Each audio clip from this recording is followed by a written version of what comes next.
السلام علیکم بچوں، ہماری آج کی کہانی کا عنوان ہے انگور کھٹے ہیں۔ پیارے بچوں، کسی جنگل میں ایک لومڑی رہتی تھی۔ لومڑی کو ایک دن سخت بھوک لگی۔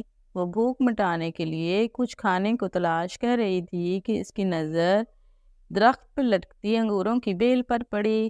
سخت بھوک، اوپر سے مزیدار رسیلے انگور۔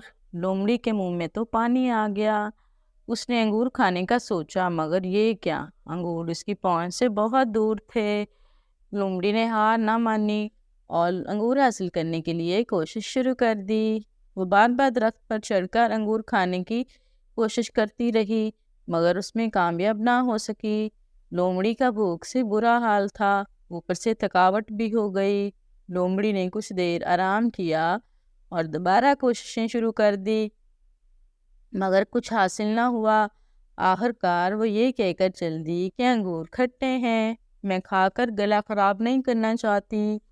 اخلاقی سبق: انگور کھٹے ہیں۔ کبھی کبھی کسی ٹارگٹ کے حصول کے لیے ہمیں سخت محنت درکار ہوتی ہے، مگر جب ہم اتنی محنت نہیں کرنا چاہتے اور محنت سے جی چراتے ہیں تو کہہ دیتے ہیں کہ یہ کام تو میرے لیے ٹھیک ہی نہیں تھا، بالکل لومڑی کی طرح۔ اس لیے بچوں، ہمیں لومڑی کی طرح محنت سے جی نہیں چرانا، بلکہ اپنے ٹارگٹ کے حصول تک بار بار کوشش جاری رکھنی ہے۔ ملتے ہیں نیکسٹ ویڈیو میں ایک نئی کہانی کے ساتھ، تب تک کے لیے اللہ حافظ۔